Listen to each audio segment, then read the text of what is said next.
Welcome back to the channel. Have you ever faced a moment so dire that you wondered whether ending a life, whether that of another being or your own, could ever be justified? What guidance does timeless wisdom offer when our compassion and morality are tested in extreme circumstances? In today's deep exploration, we will uncover the 7 critical situations in which taking a life is absolutely prohibited, and discover the compassionate methods the Buddha taught for navigating these moral crossroads with wisdom and mercy. From the very beginning of his teaching, the Buddha emphasized reverence for all sentient life. Yet life in the world often confronts us with agonizing dilemmas, wars, epidemics, terminal illness, environmental devastation, where the impulse to end suffering through death can seem compelling. In each of these 7 contexts, the Buddha's counsel is clear and uncompromising. No circumstance justifies the intentional taking of life. Instead, he offers skillful means rooted in compassion, mindfulness, and understanding of the law of karma to preserve life and alleviate suffering without violence. First, in the case of everyday beings, animals raised for food or used in laboratories, our modern world often treats them as mere resources. Yet the Buddha taught that the life of a chicken, a mouse, or any creature is as precious as our own. Rather than resorting to killing for convenience, he encouraged the practice of release, gently capturing and setting animals free, and the cultivation of plant-based livelihoods that sustain without harm. Through these acts of compassion, we honor the interconnected web of life and sow seeds of kindness that flourish in future generations.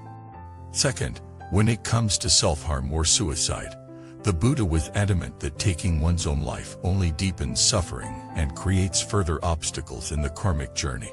In the face of unbearable pain or despair, he taught the power of refuge in the Dharma, practicing mindfulness, seeking supportive community, and cultivating the wish for awakening not only for ourselves but for all beings. By turning inward with care and gentle awareness, we learn that even the darkest moments can become gateways to insight and healing. Third, in moments of conflict or war, the call to defend may rage within us, urging lethal force to protect lives or lives. Yet the Buddha rejected violence as a true solution, noting that killing in anger or fear only perpetuates a cycle of retaliation and suffering. Instead, he advocated for nonviolent intervention, firm yet peaceful methods of de-escalation, compassionate dialogue with opponents, and the establishment of justice systems based on wisdom and equality. By refusing to shed blood even for so-called righteous causes, we open the door to lasting peace born of inner transformation. Fourth, in medical contexts where physicians or caretakers face life and death choices, the temptation to shorten a life to ease agony can loom large. Yet the Buddha's teachings preserve the sanctity of each moment of existence, encouraging instead palliative care infused with presence, empathy, and skillful means, pain relief through herbal and Buddhist medical methods, companionship, chanting, and loving-kindness meditations to lessen suffering without extinguishing the precious spark of life.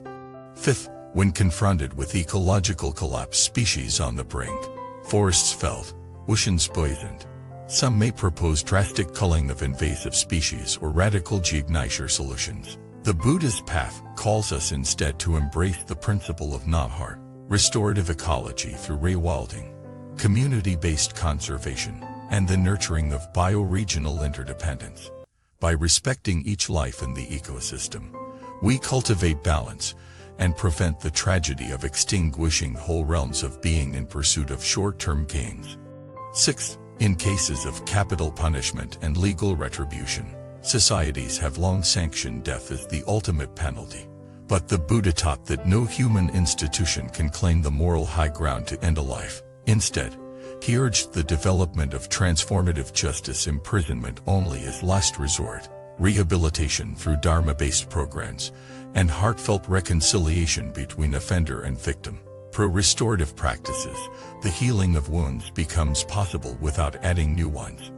Seventh, in spiritual practices that promise miracle or psychic powers, some seekers have taken extreme measures: abuse, sacrifice, or self-mortification to achieve supernatural prowess. The Buddha sternly warned against such paths, teaching instead the marvelous magic of loving kindness and insight meditation, the purest methods for awakening powers of genuine compassion and wisdom. By grounding one's practice in ethical restraint and mindful awareness, practitioners develop abilities that serve life rather than destroy it.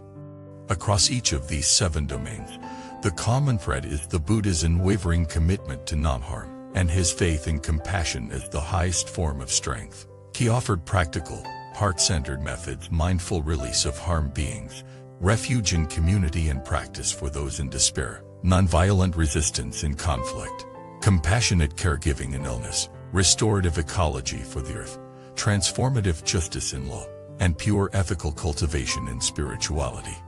In embracing these skillful means, we honor life at its deepest levels and open our hearts to the boundless potential of kindness. Thank you for watching this video.